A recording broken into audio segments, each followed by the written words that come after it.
¿Cómo estudiamos la biología del suelo? La organizamos en distintos niveles y podemos decir que las bacterias y las arqueas son los dos grandes grupos, en realidad son dos grandes dominios de organismos, de microorganismos que no tienen núcleo, por eso se los llaman procariotas, que sumados a los hongos y a los protistas, que son los microorganismos unicelulares más chicos, constituyen el gran conjunto de microorganismos, es decir, organismos que no se ven a simple vista. Esa diversidad biológica es enorme en el suelo y es la responsable de toda la transformación de la materia orgánica. Además de eso tenemos mesofauna, que son animalitos que tienen un tamaño menor a 2 milímetros, y la macrofauna, que son una diversidad de grupos que llegan hasta los más grandes que consideramos en el suelo, que son las lombrices. El concepto más nuevo en términos de microorganismos del suelo es el concepto de microbiomas, y yo quiero desarrollarlo un poco porque el concepto de microbioma viene a revolucionar la microbiología de estos tiempos.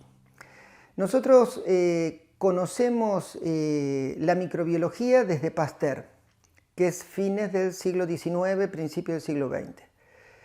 El Pasteur lo que hizo fue lograr aislar bacterias, las pudo crecer en medios de cultivo y a partir de eso pudo estudiarlas en detalle, en procesos de fermentaciones, toda la microbiología que conocemos.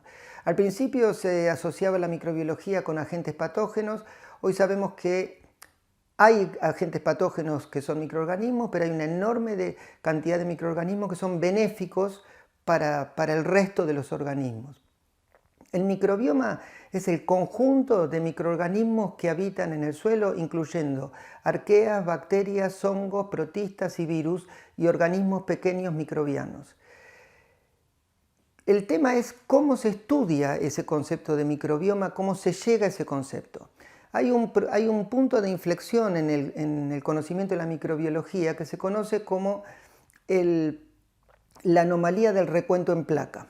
En los años, fines de los años 80, aparece un trabajo que muestra que a partir del estudio de bacterias en muestras de aguas de océano, encuentran una diferencia entre el recuento de bacterias que hacían por las técnicas tradicionales de Pasteur, que es la que se llama recuento en placa. Cada bacteria puesta en un medio de cultivo origina una colonia que uno la puede ver y la cuenta. Se contrastaba con el conteo de bacterias que eran teñidas con un colorante fluorescente que era capaz de pintar de alguna manera todas las bacterias que existen en esa muestra.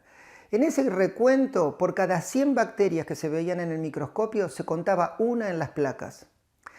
Esa anomalía que marca una diferencia enorme, porque quiere decir que lo que nosotros podemos cultivar es el 1% de lo que existe, plantea una limitación en nuestro conocimiento. Es decir, toda la microbiología que conocemos está basada en el conocimiento del 1% de lo que existe. Esto no quiere decir que lo que no podamos cultivar sea muy distinto o muy parecido a lo que podemos cultivar, pero lo que sí marca es que es muy diferente. Entonces el gran desafío fue encontrar la manera de estudiar aquello que no veíamos, aquello que había estado invisible a los científicos por todo el tiempo. Entonces lo que se utiliza son lo que yo llamo las huellas bioquímicas de la microbiología. O sea, se estudian los microorganismos a partir de analizar las moléculas que forman parte de los microorganismos. Entonces, se estudian los microorganismos a partir de análisis del ADN, a partir de análisis de sus lípidos, a partir de análisis de sus enzimas, es decir, de aquellas cosas que expresan la vida de estos microorganismos.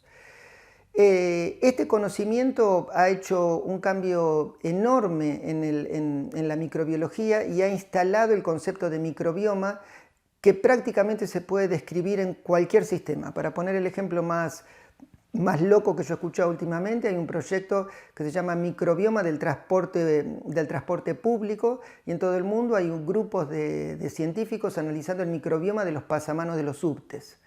Es decir, yo creo que nosotros mismos somos grandes ecosistemas microbianos. Es una distinta manera de ver el mundo. El autismo, por ejemplo, se asocia a distintos microbiomas entre las personas autistas y las personas no autistas. Ese es el punto al que puede llegar la influencia de los microorganismos hasta en el comportamiento humano o animal.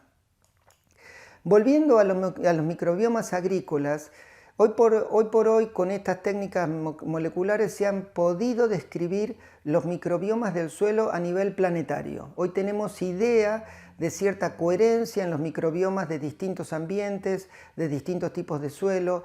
Conocemos los grandes grupos o filos que existen a nivel de bacterias, arqueas, protistas y hongos. Con todo ese conocimiento, la pregunta que aparece es ¿cuáles son los factores que modifican esos microbiomas? Es decir, si los microbiomas son los que hacen funcionar el sistema y la agricultura por su accionar modifica esos microbiomas, ¿cómo se puede hacer para llevar los microbiomas en beneficio de la agricultura? ¿Cómo incorporar el manejo de los microbiomas al manejo de la agricultura? Lo primero que hay que entender es qué factores ambientales modifican los microbiomas. Y entre la lista de factores ambientales, aparentemente los factores ambientales de mayor peso son el pH del medio, es decir, la concentración de protones en el agua, el potencial redox del medio, la materia orgánica disponible, la humedad, el nitrógeno y el fósforo, la textura de los suelos, la temperatura, y ahí atrás de esta lista aparecen las plantas y los cultivos, y finalmente aparecen los predadores, es decir, aquellos que se alimentan de los microorganismos y que le van dando forma a los microbiomas. Teniendo presente estos conceptos, se ha podido analizar que los microbiomas en el suelo se modifican incluso por distinta carga de ganado en un lote. La distinta carga de ganado en un lote puede modificar el microbioma del suelo. Es decir, es un sistema absolutamente dinámico que funciona a través de redes de interacción involucrando diferentes niveles tróficos. La cantidad de interacciones que aparecen entre los distintos componentes del microbioma dan idea de la solidez del microbioma, de la fortaleza de la estructura del microbioma. Lo que se ha mostrado es que en los ambientes naturales esa red de interacciones tiene mucho más puntos de contacto que en los sistemas de monocultivo. Entonces eso es algo que uno aprende y entonces busca tener sistemas agrícolas que aumenten la cantidad de interacciones. Claramente los monocultivos monocultivos de bosques, monocultivos de agrícolas, tienden a disminuir la cantidad de interacciones dentro de los microbiomas del suelo. Hoy hablé de la rizosfera como un punto importante del suelo porque es el lugar del suelo donde las plantas accionan. La rizosfera tiene un microbioma particular.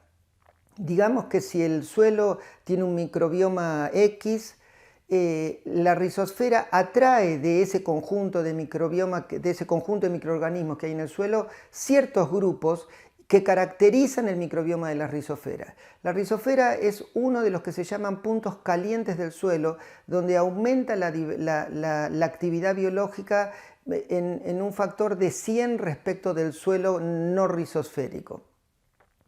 Ese microbioma rizosférico a la vez es muy dinámico porque se ha demostrado que varía con el tipo de planta, con el estado de desarrollo de planta y más aún varía con lo que se llama el ciclo circadiano de la planta, es decir, los habitantes de la rizosfera no son los mismos durante el día que durante la noche. De alguna manera la rizosfera en el suelo son como centros donde existe mucha riqueza. Son como las grandes capitales de un país o las grandes ciudades de un país hacia donde se dirige la población porque busca recursos.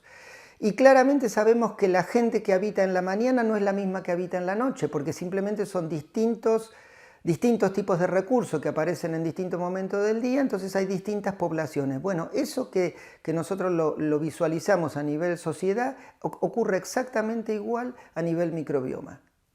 Es decir, el tema del microbioma es un tema muy dinámico, pero no porque sea dinámico y muy variable, si se quiere, en el tiempo, no se puede estudiar, que es en general la crítica que se le hace al estudio de la biología en los suelos, porque se dice que son variables que son como inaccesibles, que no se pueden determinar porque siempre están variando, entonces como que no sirven para determinar la calidad del suelo. Pero ahí estamos en un problema, porque yo estoy diciendo por otra parte que la biología del suelo es el suelo, es la parte más importante del suelo.